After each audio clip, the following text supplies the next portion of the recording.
네, 지난주 이 소식 듣고 정말 많은 분들이 놀라고 또 분노하셨죠. 하지만 이 사건 이면에 우리가 다 함께 생각해봐야 할 부분이 있다고 합니다. 어떤 내용인지 하나씩 짚어보도록 하죠.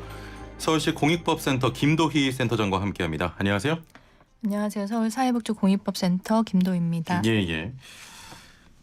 평소에 굉장히 밝은 분위기로 프로그램 진행하는데 아무래도 사안이 사안이만큼 조금 무겁습니다. 일단은 아이는 건강합니까? 예, 아이와 산모는 다행히 지금 건강한 상태로 지금 분리된다고 합니다. 그래서 미혼모 시설에 이제 그 어머니는 가게 되고 아이는 보육시설로. 일단은 분리가 됐고 아이와 산모 모두 건강한 상태. 예. 진행자로서 좀 분노를 삭혀야 되는데 화가 많이 납니다. 네. 처음에 이 사건 접했을 때 어떠셨어요? 저도 뭐 다른 분들이랑 비슷했죠. 너무 놀랍고 처음에는 그리고 굉장히 당황했고요. 뭐 특별한 어떤 개인의 돌발 행동인가 처음엔 이제 그렇게 생각을 했어요. 그런데 이제 기사를 접하다 보니까 이제 몇몇 단어들이 이제 같이 등장을 하더라고요. 미혼모라든지 아니면 뭐 입양 절차라든지 그런 단어들이 등장하는 걸 보면서 뭐 개인적으로 또 제가 직업상 이런 일을 많이 해서 그런지는 모르겠지만 우리가 미처 살피지 못한 부분들이 있을 수도 있겠다라는 생각도 들었고요. 사실 미혼모에 대한 비난에도 근거는 있습니다. 입양 상담을 받던 중에 홧김에 좀 그랬다는 거잖아요. 생명을 어떻게 그럴 수 있나 이런 생각이 많이 듭니다. 예, 물론 그렇고 저도 그래서 이제 이런 사회적인 분노에 공감을 하는데요. 그런데 이제 중고마켓 사이트에 아이를 입양 보낸다는 글을 올렸다라고 하는 그런 게 결과라면 여기서 이제 좀 자극적인 문구들을 제거하고 그 과정이나 그렇게 된 원인 같은 것도 좀 같이 들여다보자라는 거예요. 그래서 뭐 아이의 친모가 미혼모 시설을 통해서 아이를 낳았다는 사실, 그리고 본인의 형편상 아이를 키울 수가 없어서 입양 기관에 입양 상담을 받았다는 거. 그런데 상담을 받다 보니까 그 절차나 기간이 너무 까다롭고 길어서 이제 홧김에 올렸다는 거.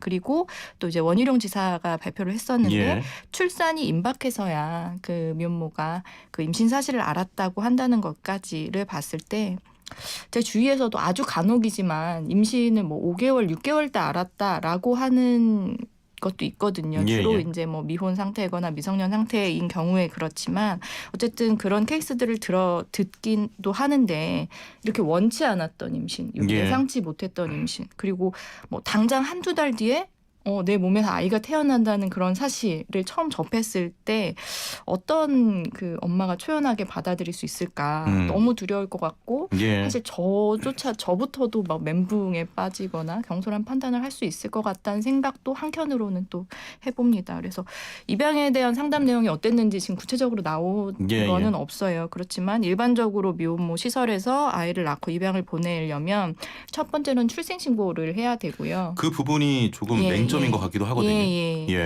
그리고 이제 뭐 입양 기관과 상담을 거친 후에 또 일주일간의 입양 숙려 기간을 거치도록 하고 있어요. 근데 일단 출생신고를 말씀하셨는데 출생신고는 아이에 대해서 아이에게 친부모에 대한 정보를 남겨주고 그리고 입양 절차의 투명성을 보장한다는 취지에서 그런 걸 요구하고 있는 것인데 오히려 이것 때문에 합법적인 입양을 꺼리거나 아이를 유기하거나 뭐 극단적으로는 임신 중단을 선택하거나 이런 경우들도 현실에서는 많이 있기 때문에 이런 요건은 좀 현실이랑 괴리되는 것이 아닌가라는 생각도 합니다.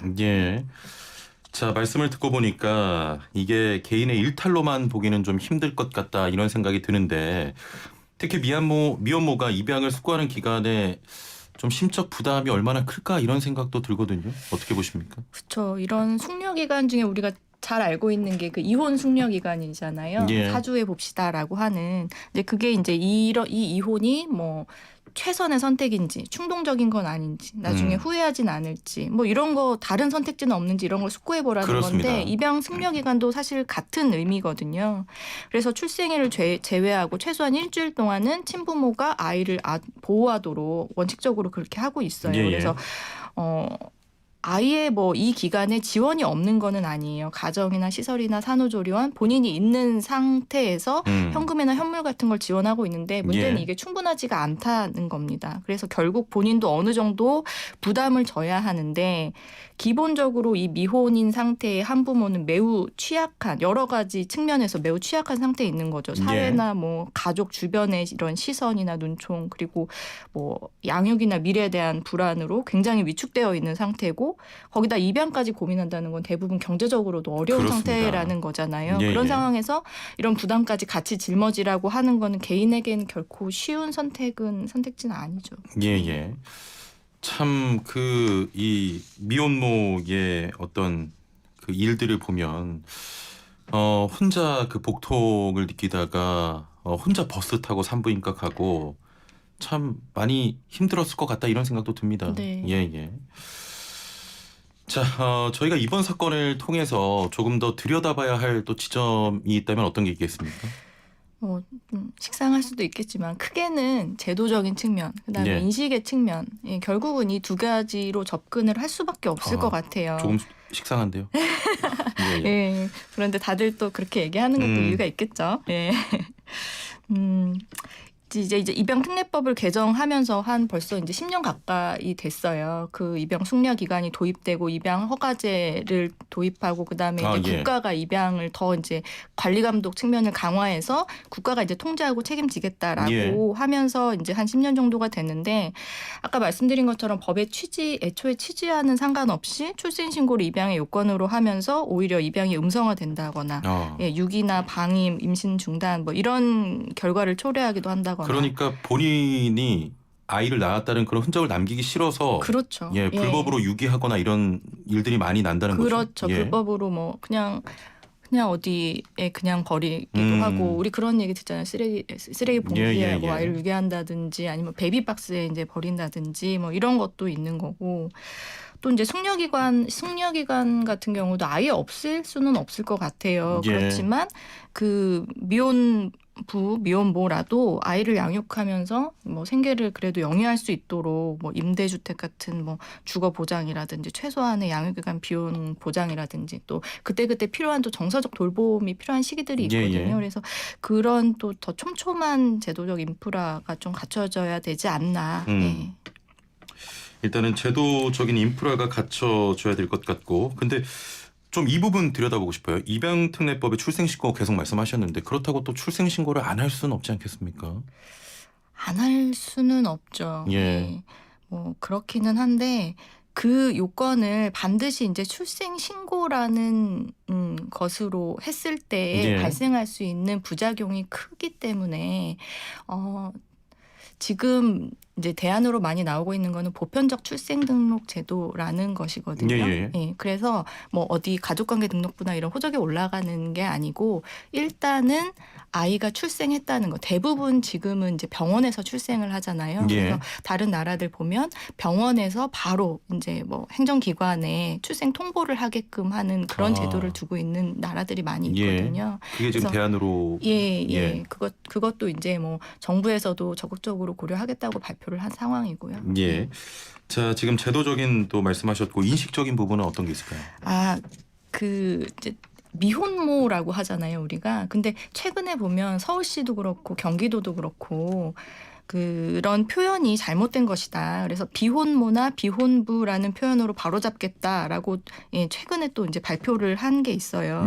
기혼모, 기혼부라는 표현을 쓰지 않잖아요, 우리가. 그러면서 미혼모, 미혼부라는 표현을 쓰는 건 사실 이제 생각해봤을 때 이 미라는 이제 한자 의미를 생각해봤을 때 제가 뭐 한 두 가지 정도 의미를 내포하고 있지 않나라는 생각이 들어요. 그러니까 하나는 혼인을 하지 않은 상태에서 자녀를 출산하는 것이 잘못된 것이다. 그리고 이 혼인은 아직 하지 않았을 뿐 앞으로 해야만 하는 사람이다. 이 모나 부는. 그런 의미를 함축하고 있는 것이 아닌가. 그래서 이런 단어에서부터 사회의 인식이 바뀌지 않으면 아이를 낳아서 키운다는 이유로 누군가는 뭐 죄인이 되어야 되고 사회 눈총을 받아야 되고 그런 인식 속에서 정책만 뭐 앞장서서 가기는 힘들 것 같아요. 그래서 뭐 혼인을 하지 않고 자녀를 낳아도 또 당당하게 키울 수 있고 양육할 수 있으려면 제도나 인식이 함께 가는 수밖에 없다라고 생각을 합니다. 그 단어 속에 부정적인 좀 인식이 담겨 있다. 그거부터 개선을 해야 된다 이런 말씀이었고요. 자, 이야기를 좀 확장해 보도록 하겠습니다. 이번에 미혼모 문제에 대해 논의가 나오면서 저부터 좀 뭐 비혼 뭐라고 해야 될까요? 네, 비혼모나 비혼부라는 표현을 죄송합니다. 방금 말씀하셨는데. 예. 이 비혼부 문제도 심각하다는 얘기가 있습니다. 이건 어떤 이야기인가요? 저희 그 서울사회복지공익법센터에서 이제 몇 가지 소송을 좀 지원을 한 사례인데 그 중에 하나가 이제 비혼부인 뭐 노을이 아빠 그리고 노을이라고 이제 저희는 이렇게 그렇게 하는데 소송을 지원을 했습니다. 그러니까 노을이 같은 경우는 이제 3살이 이제 됐어요. 예.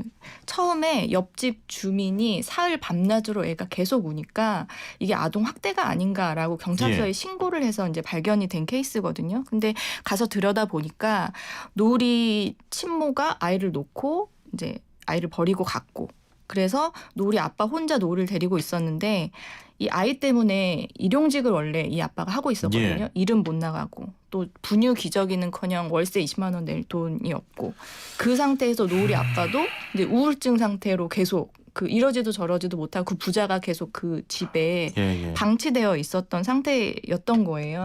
그래서 이제 긴급하게 뭐 긴급복지 지원이나 뭐 이런 쪽으로는 연결을 했지만 이 아이가 생후 4개월, 5개월이 됐는데 출생신고가 아직도 안 돼 있는 거예요. 알아보니까. 근데 출생신고가 안 되면 아시다시피 기본적인 뭐 건강보험이라든지 뭐 아동수당이라든지 또 복지에 필요한 어떤 가구수 산정 이런 데서 다 제외가 되거든요.